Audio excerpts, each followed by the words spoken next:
जय हिंद स्टूडेंट्स। आज हम सब कक्षा 7वीं की हिंदी ग्रामर का पाठ 2 पढ़ेंगे, है ना। इसका भाग 2। भाग 1 हमने पहले पढ़ लिया था। पाठ का नाम क्या है? वर्ण विचार। वर्ण के संबंध में हमने जानकारी प्राप्त की थी पिछले वीडियो में। वर्ण किसे कहते हैं? तो वह छोटी से छोटी ध्वनि जिसके और अधिक टुकड़े नहीं किए जा सकते, उसे हम क्या कहते हैं? उसे हम वर्ण कहते हैं, है ना। ये परिभाषा हमने सीखी थी और हो सकता है आपने इसको कॉपी में भी नोट किया हो। यदि नहीं किया हो तो एक बार लिखकर जरूर देखें। फिर शब्द। शब्द किसे कहते हैं? वर्णों के सार्थक समूह को शब्द कहते हैं। यह शब्द की परिभाषा भी हमने सीखी थी। शब्द से मिलकर क्या बनता है? वाक्य बनता है। तो वाक्य की परिभाषा क्या होगी? शब्दों के अर्थपूर्ण समूह को वाक्य कहते हैं, है ना। वर्ण, शब्द और वाक्य। अब क्या आता है? वर्णमाला। वर्णमाला के बारे में भी हमने जाना था, है ना। वर्णमाला की परिभाषा क्या होती है? वर्णों के क्रमबद्ध समूह को हम क्या कहते हैं? वर्णमाला कहते हैं, है ना। कैसा समूह कैसा होना चाहिए? क्रमबद्ध, आगे पीछे नहीं। एक क्रम से यदि जमे हुए हो वर्ण तो वह क्या कहलाती है? वर्णमाला। ठीक। अब हिंदी की मानक वर्णमाला के बारे में भी हमने जाना था। इसमें स्वर कितने होते हैं? 11 होते हैं। और व्यंजन कितने होते हैं? 33 होते हैं। अब ये जो अम और अह है, ये क्या है? ये अयोगवाह कहलाते हैं। इनको हम क्या कहते हैं? अयोगवाह। पिछले वीडियो में हमने जाना था। ठीक है, ये क्या है? अयोगवाह है। ये ना तो स्वर है और ना ही व्यंजन है। व्यंजन में हमने जाना था क वर्ग, च वर्ग। तो वर्ग क्यों नाम दिया है इनको? इनके पहले वर्ण से, है ना। ये कैसे कैसे व्यंजन है ये इनको वर्ण वर्ग नाम दिया क से ये प तक। क वर्ग, प वर्ग, च वर्ग, ऐसा।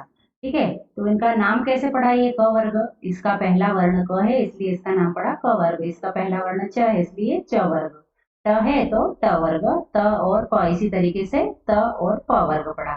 ठीक है, इसमें एक वर्ग में कितने वर्ण होते हैं? 5। 1 2 3 और 4 और ये 5। क ख ग घ ङ। ये जो 5 है आखिरी वाले, ये क्या कहे जाते हैं? पंचम वर्ण। क्या कहे जाते हैं? पंचम वर्ण कहते हैं इनको, है ना। वर्ग का 5वां वर्ण है। और अनुस्वार का हम लोग उच्चारण किसके अनुसार करते हैं? ये अनुस्वार है, इसका उच्चारण हम हमेशा पंचम वर्ण के अनुसार करते हैं। ठीक है, आगे आता है अंतस्थ व्यंजन। कौन कौन से होते हैं अंतस्थ व्यंजन? य र ल व, ये अंतस्थ व्यंजन है। ऊष्म व्यंजन कौन कौन से? श, श, स, ह। और संयुक्त व्यंजन है क्ष, त्र, ज्ञ और श्र। ये भी हमने पढ़ा था। और आगत ध्वनियां होती है हिंदी भाषा में। हम बाहर से आई हुई कुछ ध्वनियां हैं ऐसी, जैसे अ, ज और फ। ये हमारी वर्णमाला में नहीं है। ये कहाँ से आई है? बाहर की दूसरी भाषाओं से आई है, इसलिए से आगत ध्वनियां कहते हैं। वर्ण के भेद हमने जाने थे। वर्ण के कितने भेद होते हैं? 2। कौन कौन से? स्वर और व्यंजन। तो स्वर के विषय में हमने पढ़ा था। स्वर की परिभाषा क्या होती है? जिन वर्णों को बोलने में किसी अन्य वर्ण की सहायता नहीं ली जाए उसे हम क्या कहेंगे? उसे हम स्वर कहेंगे। ठीक है, और स्वर के भेद कितने होते हैं? स्वर के भेद होते हैं 3। कौन कौन से? ह्रस्व स्वर, दीर्घ स्वर और प्लुत स्वर। ये भी पढ़ा था हमने पिछले सेशन में। अब हम क्या पिछले वीडियो में। अब हम आज जो कर रहे हैं, ये अभी तक में कर रहे हैं, ये रिवीजन है ना। अब आता है अयोगवाह। अयोगवाह हमने जाना था। अयोगवाह अभी ऊपर देखा था हमने। कौन कौन से वर्ण अयोगवाह है? एक तो अम और एक अह। ये दोनों क्या है? अयोगवाह है। अनुस्वार का चिन्ह कैसा होता है? एक रेखा के ऊपर बिंदु, ये क्या है? अनुस्वार है। इसका उच्चारण कहाँ से करते हैं हम? नाक से होता है इसका उच्चारण। जैसे गंगा, है ना, चंचल, ठंडा, चंदा, चंपक। हमने ये भी जाना था कि यहाँ अंग क्यों आया और यहाँ य क्यों आया, ण क्यों आया। क्यों आया? क्योंकि यदि वर्ण के पहले, जैसे यहाँ दिया है गंगा, तो अब इस वर्ण के पहले अनुस्वार आया है तो इसका उच्चारण कैसे होना चाहिए? इसका उच्चारण होना चाहिए इसके पंचम वर्ण के अनुसार। तो पंचम वर्ण इस वर्ग का कौन सा है? क, ख, ग, घ और अंग। तो क्या होगा यहाँ पर? अनुस्वार का उच्चारण ग। ठीक है, समझ में आया। ऐसे ही ये चंचल नहीं पढ़ेंगे, इसे क्या पढ़ेंगे हम? चंचल। क्या पढ़ेंगे? चंचल। क्यों चंचल पढ़ेंगे? क्योंकि च है आया और च के पहले अनुस्वार है। तो च वर्ग का पहला अंतिम वर्ण, पहला तो च है और अंतिम वर्ण कौन सा है? अंतिम वर्ण है य। तो किसका उच्चारण होगा? य का। तो यहाँ हम क्या पढ़ेंगे? चंचल। ठीक है, फिर आता है अनुनासिक। अनुनासिक के विषय में हमने जाना था। अनुनासिक क्या होता है? अनुनासिक में मुंह और नाक दोनों से जो प्राणवायु होती है वो निकलती है, और इसका चिन्ह कैसा होता है, अर्धचंद्र के जैसा। ठीक है, अब आगे आता है विसर्ग। विसर्ग का भी हमने ज्ञान प्राप्त किया था। विसर्ग में दो बिंदु होते हैं ना, वर्ण के पीछे यदि दो बिंदु लगे हैं तो ये क्या है, विसर्ग है। तो इसका उच्चारण क्या होगा, ह। विसर्ग का उच्चारण क्या होगा, ह। यदि वर्ण में आ की मात्रा है तो हा हो जाएगा, है ना, यदि छोटी ई की मात्रा है तो ही हो जाएगा। ऐसे मात्रा के अनुसार इसका उच्चारण बदल जाएगा। आगत ध्वनिया अ, ज, और ये आगत ध्वनिया में जो अ है ना, तो इसका कैसे प्रयोग होता है, जैसे बॉल, कॉफी, कॉलेज आदि। अंग्रेजी भाषा के शब्दों में इसका प्रयोग सबसे ज्यादा होता है। ठीक है, अब स्वरों की मात्राएं, स्वरों की मात्राएं कौन कौन सी होती है, आ की मात्रा छोटी, ई की बड़ी, छोटा ऊ बड़ा ऊ, है ना, और ये ऋषि की मात्रा कहाँ लगती है, ऋषि की मात्रा पैरों में ऐसे। और ए की मात्रा और आई की मात्रा में क्या होता है, दो मात्राएं ऊपर होती है, आओ सॉरी ओ और आओ। ये क्या है, मात्राएं हैं, ये भी हमने जाना था। अब आता है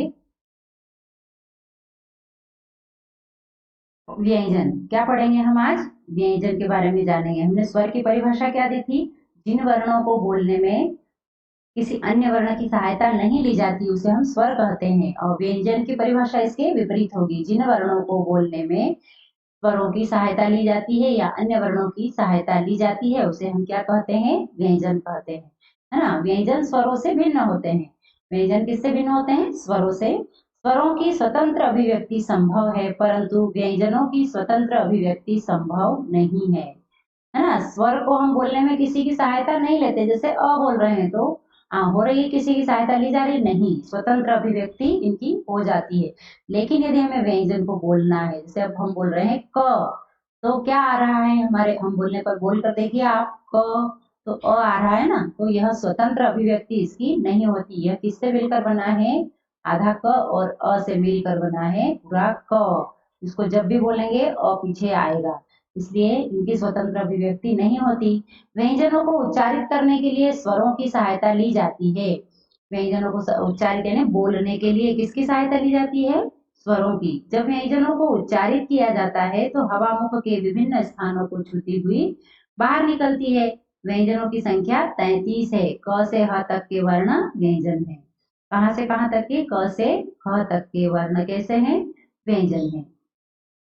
व्यंजन के भेद, व्यंजन के भेद कितने होते हैं, स्पर्श व्यंजन, अंतस्थ व्यंजन और ऊष्म व्यंजन। कितने भेद होते हैं व्यंजन के, तीन। कौन कौन से, एक तो स्पर्श व्यंजन, अंतस्थ व्यंजन और कौन सा आएगा तीसरा, ऊष्म व्यंजन। ठीक है, अब हम जानेंगे स्पर्श व्यंजन। स्पर्श व्यंजन हम किसे कहते हैं, तो क से म तक के व्यंजन ऐसे व्यंजन जिनका उच्चारण करते समय जो श्वास है वायु मुख के विभिन्न भागों का स्पर्श करती हुई निकलती है। स्पर्श व्यंजन में जब हम उच्चारण करते हैं, है ना, वहां कहाँ तक के होते हैं, क से म तक के। इनको जब हम बोल कर देखेंगे तो हमारी जो प्राण वायु है या श्वास वायु है वह मुख के विभिन्न भागों को छूती हुई क्या करती है, बाहर आती है ना, स्पर्श करती हुई क्या करती, बाहर निकलती है। वर्ग के प्रथम वर्ण के आधार पर इनका नाम क वर्ग, च वर्ग, ट वर्ग, त वर्ग और प वर्ग रखा गया है। अभी ऊपर हमने पढ़ा था, इन्हें कौन से व्यंजन कहते हैं, स्पर्श व्यंजन। कौन से व्यंजन है ये, स्पर्श व्यंजन। ठीक है, समझ में आया, पहला हमने पढ़ा स्पर्श व्यंजन। स्पर्श व्यंजन की कहाँ से कहाँ तक होते हैं, क से म तक। इन्हें स्पर्श व्यंजन क्यों कहा जाता है, क्योंकि जब हम इनका उच्चारण करते हैं या इन्हें बोलते हैं तो जो प्राणवायु होती है या मुख की हवा जो होती है वह मुख के सारे भागों को स्पर्श करती हुई बाहर आती है, इसलिए इसे स्पर्श व्यंजन कहते हैं। अब आता है अंतस्थ व्यंजन। कौन सा व्यंजन, अंतस्थ व्यंजन। अंतस्थ व्यंजन में वे व्यंजन होते हैं जिनका उच्चारण स्वर व व्यंजन के बीच का होता है। अंतस्थ व्यंजन स्वर और व्यंजन के बीच का उच्चारण इनका होता है। जब इन व्यंजनों का उच्चारण किया जाता है तो जिह्वा मुख के किसी भी भाग को पूरी तरह स्पर्श नहीं करती। इनका उच्चारण करते समय जिह्वा यानी जीभ मुख के किसी भी भाग को पूरी तरह से स्पर्श नहीं करती है। अंतस्थ व्यंजन संख्या में 4 होते हैं। कितने हैं ये, 4 है। कौन कौन से, य, र, ल, व, है ना, ये क्या है, अंतस्थ व्यंजन है। कौन कौन से, य, र, ल और व। अब बोलकर देखिए इनको, हम बोल रहे हैं तो क्या हवा मुख के सभी भागों को स्पर्श कर रही पूरे तरीके से? नहीं, इनको बोलते समय मुख के सभी भागों को स्पर्श नहीं करती है, ठीक है, पूरे तरीके से स्पर्श नहीं करती है। अब तीसरा आता है ऊष्म व्यंजन। कैसे व्यंजन? ऊष्म व्यंजन। श, श, स, ह ऊष्म व्यंजन है। इन वर्णों का उच्चारण करते समय वायु मुख से तीव्र गति से रगड़ खाकर निकलने के कारण ऊष्मा पैदा करती है, इसीलिए इन व्यंजनों को ऊष्म व्यंजन कहते हैं। अब इन्हें ऊष्म व्यंजन क्यों कहते हैं? कौन कौन से व्यंजन है ऊष्म व्यंजन? श, श, स, ह, ये क्या है? ऊष्म व्यंजन। इनको ऊष्म क्यों कहा जाता है? क्योंकि जब हम इनका उच्चारण करते हैं या इन्हें बोलते हैं तो वायु क्या है, मुख से तीव्र गति से बाहर आती है, श, है ना, तो बाहर निकलती है और कैसे? रगड़ खाकर बाहर आती है। इसके कारण क्या होती है? ऊष्मा पैदा होती है, इसीलिए इन्हें ऊष्म व्यंजन कहते हैं। बोलकर देखिए आप, श, श, स, ह, है ना, तो क्या है ये? ऊष्म व्यंजन है। अब आता है श्वास की मात्रा के आधार पर व्यंजन के भेद। अभी हमने ये तीन व्यंजन तो देखे, कौन कौन से? स्पर्श व्यंजन, अंतस्थ व्यंजन और ऊष्म व्यंजन। लेकिन श्वास की मात्रा के आधार पर भी व्यंजन के भेद होते हैं। श्वास की मात्रा के आधार पर व्यंजन के दो भेद होते हैं। कितने? दो, एक अल्प प्राण व्यंजन और एक महाप्राण व्यंजन। अब अल्प प्राण व्यंजन, अल्प यानी थोड़ा या कम। अल्प प्राण व्यंजन किसे कहेंगे? जिन व्यंजनों का उच्चारण करते समय श्वास वायु कम मात्रा में निकलती है उन्हें अल्प प्राण व्यंजन कहा जाता है ना। जिन व्यंजनों का उच्चारण करते समय जो हमारी प्राण वायु है या श्वास वायु है वह कैसे निकलती है? कम मात्रा में निकलती है, इसलिए इन्हें अल्प प्राण वायु कहा जाता है, अल्प प्राण व्यंजन कहा जाता है। प्रत्येक वर्ग का प्रथम, तृतीय व पंचम वर्ण तथा अंतस्थ व्यंजन अल्प प्राण व्यंजन होते हैं, है ना। प्रत्येक वर्ग का, वर्ग कौन से? क वर्ग, च वर्ग, ट वर्ग, त वर्ग और प वर्ग। ये क्या है? इन वर्णों के या इन वर्गों के प्रत्येक वर्ग का प्रथम और तृतीय व पंचम वर्ण तथा अंतस्थ व्यंजन अल्प प्राण व्यंजन। प्रथम और तृतीय और पंचम वर्ण, है ना। हर वर्ग का पहला, तीसरा और पांचवा वर्ण क्या होता है? अल्प प्राण। क्यों? क्योंकि इनको बोलते समय जो श्वास वायु है वह कैसे निकलती है? कम मात्रा में। क, ख, अ, अब बोलो क, फिर ख, तो क और ख में अंतर है बोलने में। जो प्राणवायु है या श्वास वायु है वो क बोलने में कम निकल रही है और ख बोलने में ज्यादा, इसलिए जो पहला, तीसरा और पांचवा वर्ण है वे अल्प प्राण वर्ण है। इसके अतिरिक्त अंतस्थ व्यंजन जो होते हैं वे भी क्या है? अल्प प्राण व्यंजन। जैसे य, र, ल और व, ये क्या है? ये भी अल्प प्राण व्यंजन है। समझ में आया? क वर्ग, च वर्ग, ट वर्ग, त वर्ग और प वर्ग में से प्रत्येक वर्ग का पहला, तीसरा और पांचवा वर्ण क्या है? अल्प प्राण व्यंजन। और महाप्राण व्यंजन अब कौन से होंगे? जिन व्यंजनों का उच्चारण करते समय श्वास वायु अधिक मात्रा में निकलती है उन्हें महाप्राण व्यंजन कहते हैं।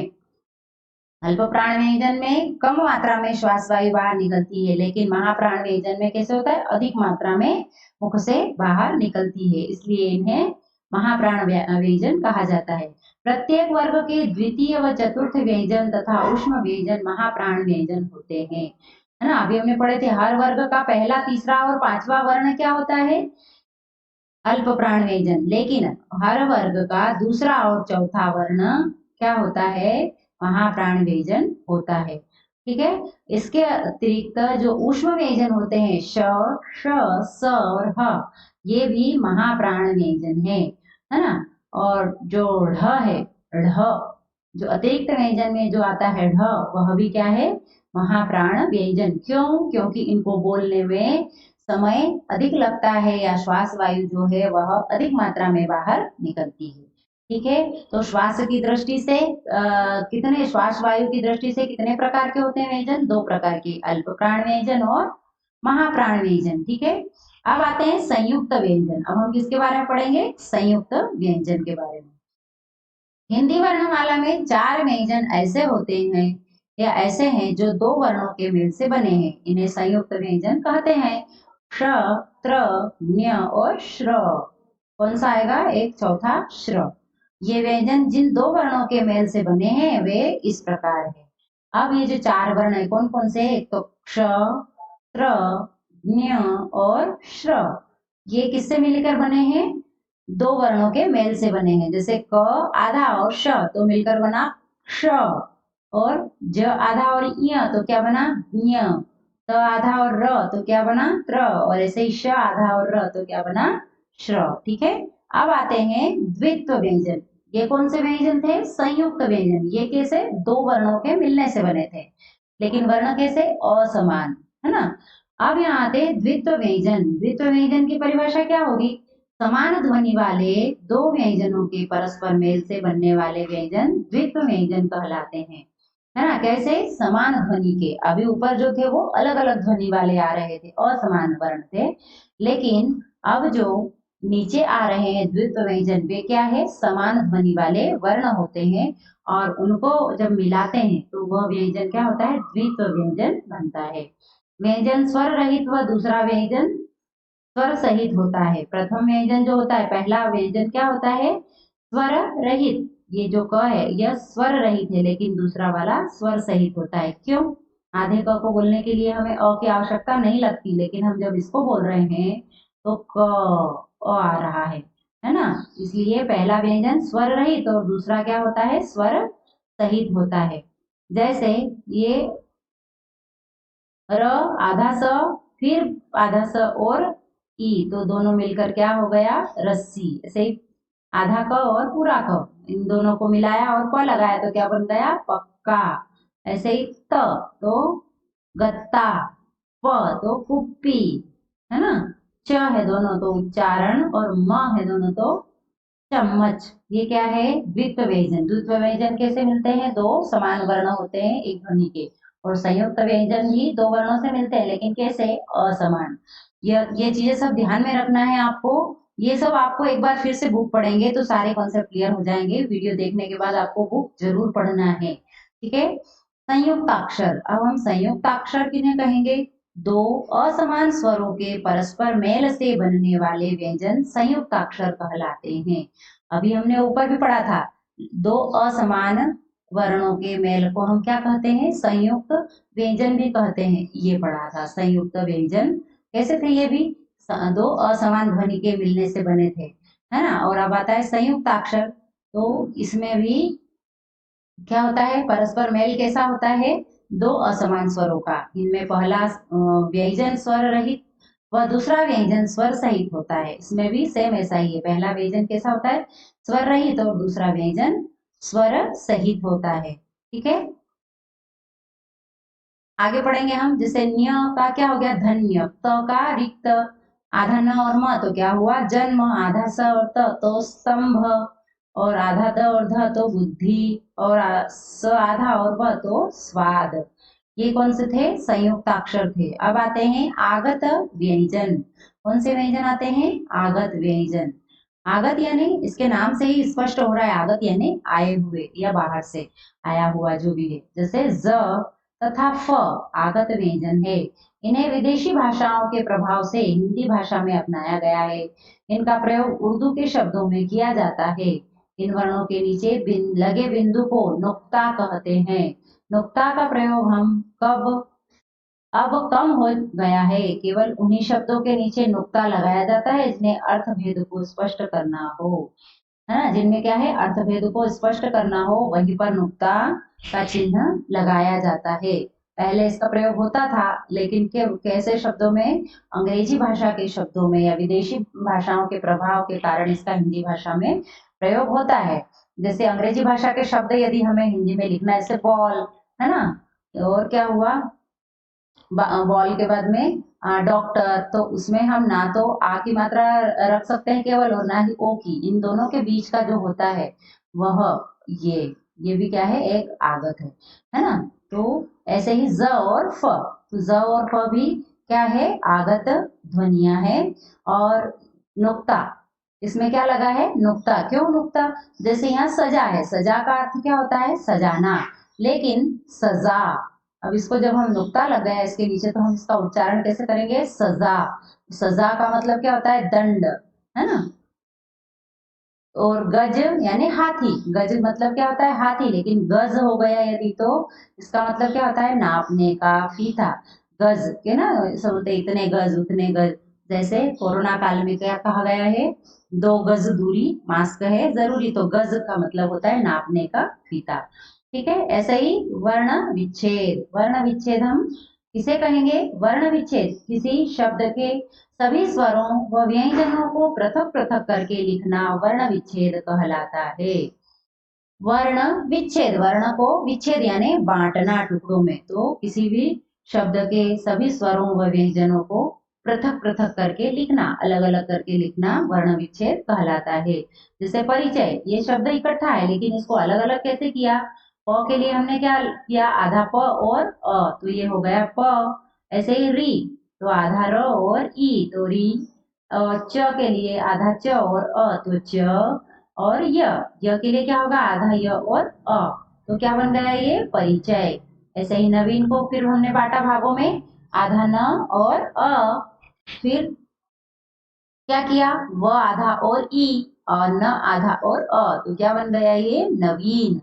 क्षत्रिय का भी ऐसा ही है, आधा क आधा श और अ, तो बना क्षत्रि। त्रि के लिए आधा त र और छोटी ई, तो ये बना त्रि। और य के लिए आधा य और अ। ऐसे ही कंगन, कंगन के लिए क्या होगा, आधा क और है ना, और फिर ग के लिए आधा ग और अ, और न के लिए आधा न और अ। ये क्या है, हमने क्या किया, इन शब्दों का वर्ण विच्छेद किया। क्या किया हमने, वर्ण विच्छेद किया। ठीक है, आगे एक शब्द दिया है विज्ञान, क्या पढ़ेंगे इसको, विज्ञान। इसका आधा व ई और ये बना वी, और ज और य को मिलकर बना है ञ, और उसमें क्या जोड़ा हमने, आ की मात्रा, और ये न आधा और ये अ, तो बन गया विज्ञान। अब ये ट्रक, तो आधा ट और र, ट्र। फिर अ आ गया तो ट्र पूरा हो गया, और क आधा और अ, तो क। ऐसे ही धर्म, ध आधा और अ, तो बना क्या ध। अब ऊपर र है, तो धर्म, र कैसा है आधा, और फिर म के लिए आधा म और अ, तो धर्म हो गया। ऐसे ही अमृत, अमृत किसे कैसे लिखेंगे, अ को, तो वैसा ही अ को और भागों में नहीं बांट सकते हम। ऐसे ही म, आधा म और ऋषि की मात्रा है उसमें, तो क्या बन गया अमृत, त और अ, अमृत। ठीक है, ये हमने क्या किया, वर्ण विच्छेद किए, यानी वर्णों को अलग अलग किया। अब आता है वर्ण संयोग। अभी हमने विच्छेद किया था यानी अलग अलग बांटा था, अब क्या करना है, हमको इकट्ठा करना है, संयोग करना है, इनको मेलन करना है, इनका मिलाप करना है। ठीक है, भ आ, तो क्या बना भा, र अ, तो र, त और बड़ी ई, तो बनी ती, और य और अ, तो बना य। ये हमने क्या कर दिया, इसका वर्ण संयोग, इसको शब्द बना दिया भारतीय। ऐसे ही प और र, तो क्या हुआ प्र भा, भ आ भा, और त प्रभात। ऐसे सभी को क्या करना है, जोड़ना है ना। तो इन्हें आपको बुक से समझना है, इसको आपकी कॉपी में नहीं लिखना है, केवल समझने के लिए यहाँ पर दिया गया है। जैसे आ और आधा ध, तो क्या बना आ, ध में आ की मात्रा धा, धा के लिए आ की मात्रा, तो आ धा, और र और अ, तो क्या बना र, आधार। ऐसे ही आधा स और त और अम, तो क्या बना स्तंभ, और भ और अ, तो स्तंभ, है ना। कंगारू, और कीमत, कीमत, मान्य, है ना, न्य आधा न और य और अ, और ता मान्यता। ठीक, ये हमने क्या किया, यहाँ पर वर्ण संयोग किया। क्या किया, वर्ण संयोग, यानी इन वर्णों को जो अलग अलग थे उनको हमने एक शब्द बना दिया जोड़कर। अभी हमने ऊपर जो किया था वो क्या था, हमने शब्द को अलग अलग वर्णों में बांटा था, लेकिन यहाँ हम क्या कर रहे हैं, जो वर्ण है उनको हम शब्द बना रहे हैं। ठीक, अब हमने पाठ में क्या क्या सीखा उसका सार क्या है वो यहाँ दिया है। मुख से उच्चारित होने वाली सबसे छोटी इकाई जिसके और टुकड़े नहीं किए जा सकते वर्ण कहलाती है ना। वर्ण की परिभाषा हमने अभी अभी भी सीखी थी पिछले वीडियो में भी। वह सबसे छोटी इकाई जिसके और अधिक टुकड़े नहीं किए जा रहे उसे हम क्या कहेंगे, वर्ण कहेंगे। वर्णों का व्यवस्थित समूह वर्णमाला कहलाता है ना। वर्णमाला की परिभाषा क्या हुई? वर्णों का क्रमबद्ध समूह वर्णमाला कहलाता है। वर्ण के दो प्रमुख भेद होते हैं, स्वर और व्यंजन। कितने भेद होते हैं वर्ण के? दो। कौन कौन से? एक स्वर और एक व्यंजन। उच्चारण में लगे समय के आधार पर स्वर के तीन भेद होते हैं, है ना। उच्चारण में लगा हुआ जो समय है, कितने हम समय में किसको बोलते हैं, उसके अनुसार कितने भेद है स्वर के? तीन। कौन कौन से? ह्रस्व स्वर, दीर्घ स्वर और प्लुत स्वर, है ना। कौन कौन से थे? ह्रस्व, दीर्घ और प्लुत। अ को छोड़कर सभी स्वरों की मात्राएं होती है ना। जो स्वर है उन सब की मात्राएं होती है, लेकिन किसकी नहीं होती? अ की। केवल अ को छोड़ देते हैं हम। व्यंजन के प्रमुख तीन भेद होते हैं। कितने भेद होते हैं व्यंजन के? तीन। कौन कौन से? स्पर्श व्यंजन, अंतस्थ व्यंजन और ऊष्म व्यंजन। ठीक है।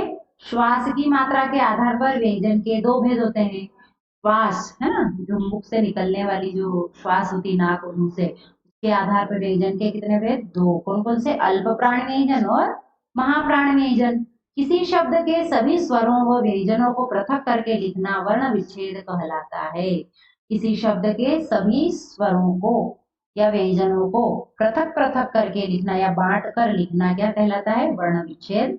और वर्ण विच्छेद किए हुए वर्णों को मिलाकर पहले वाली स्थिति में लाना वर्ण संयोग कहलाता है।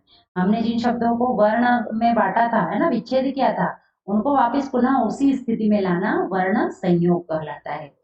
ये पाठ यहाँ पर हमारा फिनिश हुआ। आपको ये पाठ मैंने जब पढ़ाया है वैसे ही आपको खुद से पढ़ने की कोशिश करना है। अपनी बुक खोलकर जरूर देखें और पाठ को जरूर पढ़ें, क्योंकि जब तक आप पढ़ेंगे नहीं आपको कुछ भी समझ में नहीं आएगा। ये एक बार मैंने पढ़ा दिया, आपने वीडियो देख लिया, दूसरी बार यदि आप बुक खोलकर पढ़ेंगे तो आपका क्या हो जाएगा? रिवीजन हो जाएगा और ये चीजें सब कॉन्सेप्ट आपके दिमाग में अच्छे तरीके से बैठ जाएगी। ठीक है। आगे यहाँ दिया है अभ्यास। इसमें क्या है? सही विकल्प चुनिए। सही विकल्प चुनना है। आप ध्यान रखें, आपको जो पीडीएफ दी जाती है हिंदी ग्रामर की, उसमें केवल और केवल क्या होते हैं? आंसर्स होते हैं। क्या होते हैं? आंसर। क्वेश्चन आपको बुक में से लिखना है। क्वेश्चन कहाँ से लिखेंगे आप? बुक से क्वेश्चन आपको लिखना है और आंसर आपको पीडीएफ में मिलेगा। ठीक है। तो आपने उतारा, सही विकल्प चुनिए। उसके बाद आप उतारेंगे किसके टुकड़े नहीं किए जा सकते, ये भी आपको कॉपी में उतारना है। तो इसका आंसर किसके टुकड़े नहीं किए जाते? वर्ण के, माला के या शब्द के? तो किसके टुकड़े नहीं किए जाते हैं? वर्ण के। किसके? वर्ण के। तो आपका उत्तर आ जाएगा वर्ण। ठीक है। आगत ध्वनि है। आगत ध्वनि कौन कौन सी है? ये आ, ओ या दोनों? तो कौन सी आएगी? ओ। आगत ध्वनि है ओ है। और श्वास की मात्रा के आधार पर वर्ण के भेद होते हैं। श्वास की मात्रा के आधार पर वर्ण के कितने भेद होते हैं? दो भेद होते हैं। कितने? दो। कौन कौन से? एक अल्प प्राण व्यंजन और सॉरी, तीन भेद होते हैं। कौन कौन से तीन भेद? श्वास की मात्रा के आधार पर वर्ण के तीन: दीर्घ स्वर, ह्रस्व स्वर और प्लुत स्वर। और श के साथ री की मात्रा लगाने पर मतलब बनने वाला भिन्न रूप है। श के साथ री लगाते हैं तो क्या बनता है? श्र। लेकिन कौन सा? ये बनेगा क्या? नहीं, ये नहीं बनेगा, ये वाला बनेगा। श के साथ री लगाया तो ये वाला श्र बना। ठीक है। व्यंजनों के नीचे लगी तिरछी रेखा को कहते हैं। व्यंजनों के नीचे लगी तिरछी रेखा को हम क्या कहते हैं? आगत ध्वनि, विसर्ग या हलंत। तो हम तिरछी रेखा जो ऐसी लगी होती है तो हम कहते हैं हलंत। क्या कहते हैं? हलंत। क्षत्रज्ञ श्र कहलाते हैं। क्या कहलाते हैं? श्र। क्षत्रज्ञ और श्र क्या कहलाते हैं? अंतस्थ व्यंजन, ऊष्म व्यंजन या संयुक्त व्यंजन? क्या कहलाते हैं ये तीनों? बताइए। क्ष, त्र, ज्ञ और श्र। ये क्या है? संयुक्त है। क्या है ये? संयुक्त है। इनको जोड़कर लिखा दो वर्णों के मेल से बनते हैं, इसलिए इन्हें कहते हैं संयुक्त व्यंजन। ठीक है। आगे प्रश्नोत्तर दिए हैं। यहाँ पर प्रश्न आपको बुक से ही लिखना है। वर्ण किसे कहते हैं, ये प्रश्न आपने उतारा और उत्तर आप खुद से लिखने की कोशिश करें, क्योंकि मैंने करीब 3 से 4 बार इसकी परिभाषा आपको बता दी और आपने पिछले सेशन में भी पढ़ी थी और पिछले वीडियो में भी पढ़ी थी और आज भी मैंने बताई है, तो हो सकता है आपको याद भी हो गई हो। इसलिए इन प्रश्नों के खुद से उत्तर लिखने की कोशिश जरूर करें। आप पहले रफ कॉपी में उत्तर लिखें और फिर आप जो पीडीएफ है उसको देखकर इन प्रश्नों के उत्तर कॉपी में लिखे। प्रश्न आपको बुक से लिखना है, आपको पीडीएफ में केवल क्या दिए हैं, उत्तर दिए हैं। पहला प्रश्न उतारा और फिर उत्तर आप पीडीएफ से देखकर लिखेंगे। ठीक है, प्रश्न यहाँ से उतारना है और उत्तर पीडीएफ से लेना है। आगे दिया है, दिए गए वर्णों में से ह्रस्व व दीर्घ स्वर छांट कर लिखिए। ह्रस्व यानी जिनको बोलने में कम समय लगे और दीर्घ यानी जिनको बोलने में 2 गुना समय लगे। तो ह्रस्व कौन कौन से होंगे, अ, ई, उ और री। कौन कौन से होंगे ह्रस्व स्वर, अ, ई, उ और री। ये 4 स्वर कैसे हैं, ह्रस्व। और दीर्घ कौन से हो जाएंगे, आ, उ और ई, ए, आई, ओ और आओ। कौन कौन से होंगे, आ और बड़ी ई और बड़ा ऊ और क्या हो जाएगा, ए और आई, ओ और आओ। ये क्या है, कितने हैं, ये 7 होते हैं। दीर्घ स्वर 7 होते हैं और ह्रस्व स्वर कितने होते हैं, 4 होते हैं। ठीक, दिए गए व्यंजनों में से अल्प प्राण व्यंजनों व महाप्राण व्यंजनों को अलग करके लिखिए। अब क्या करना है, अल्प प्राण व्यंजन। अल्प प्राण व्यंजन कौन से, हर वर्ग का पहला, तीसरा और पांचवा वर्ण क्या होता है, अल्प प्राण। और महाप्राण वर्ण कौन सा होता है व्यंजन, हर वर्ग का दूसरा और चौथा, ये क्या होते हैं, महाप्राण। क्योंकि इनको बोलने में श्वास वायु की अधिक मात्रा प्रयोग में होती है। जैसे क, ख, ग, घ और ङ। तो इनको छोड़कर, है ना, इनको छोड़कर ये कैसे हैं, महाप्राण है। अब ये जो बचे ये कैसे हैं, अल्प प्राण। तो अल्प प्राण में हम क्या लिख देंगे, क, ठीक है, और फिर क्या लिखेंगे, ग। और पहले वर्ग में से हम अभी ले रहे हैं पहला, तीसरा और पांचवा, ये हो गया। दूसरे वर्ग में देखा हमने च, है ना, और क्या फिर आएगा, ज और य। ऐसे ही हमने तीसरे वर्ग में देखा ट, ठ को छोड़ दिया, ड, पहला, तीसरा और पांचवा ण। ठीक है, और फिर पहला, तीसरा और पांचवा ये वर्ग पूरा। अब त वर्ग में से त और थ को छोड़ा, क्या आया, द। फिर ध को छोड़ दिया, ध, क्योंकि इसको बोलने में ज्यादा जोर लग रहा है इसलिए इसे छोड़ा, न, है ना, पहला, तीसरा और पांचवा ये हो गए। अब इस वर्ग में से प, प को छोड़ा, ब, भ को छोड़ दिया, म, है ना, ये प, ब और ये म, पहला, तीसरा और पांचवा। अब इसमें क्या होंगे, इसमें य, र, ल, व, है ना, ये भी क्या है, य, र, ल और व, ये भी क्या है, अल्प प्राण है। क्या है ये, अल्प प्राण है। ठीक है, अब उसके बाद हमें क्या करना है, हम महाप्राण व्यंजन छाटना है, यानी जिसको बोलने में ज्यादा समय लगता हो। तो ख, घ, दूसरा और चौथा, दूसरा और ये चौथा, दूसरा और चौथा, ये दूसरा वर्ण और ये चौथा वर्ण, ये दूसरा वर्ण और ये सॉरी ये तो अल्प प्राण है। ये वाले जो है ये चारों क्या होते हैं, महाप्राण, है ना, और ड़ और ढ भी महाप्राण है। ठीक, तो हम लिखते हैं दूसरा और चौथा, तो ख और घ। दूसरी लाइन में दूसरे वर्ग में क्या हो जाएगा, छ और झ। और तीसरे वर्ग में क्या होगा, ठ और ढ। और चौथे वर्ग में थ और ध। ये क्या है, महाप्राण है। ध्यान रखेंगे, जिनको बोलने में ज्यादा समय लगे या ज्यादा जोर दिया जाए वो महाप्राण, और जिनको बोलने में कम श्वास का प्रयोग हो उसमें अल्प प्राण। अब आगे आता है, त वाला वर्ग हो गया। अब कौन सा, प वाला, इसमें क्या आ जाएगा, फ और भ। फिर कौन से, श, श और स, ह। और जो ड और ढ है ये दोनों भी क्या है, ये दोनों भी महाप्राण व्यंजन है। तो समझ में आया आपको, अल्प व्यंजन, अल्प प्राण व्यंजन और महाप्राण व्यंजन। ऐसे ही जैसे यहाँ पर मैंने फिल किया है, आपको भी अपनी बुक को फिल करना है। बुक को जरूर फिल करें, क्योंकि आगे आपको जब भी आप बुक खोलकर देखेंगे तो आपको सारा सब कुछ समझ में आएगा। पाठ पढ़ें, उसके बाद आपको बुक ओपन करके और सब फिल करना है।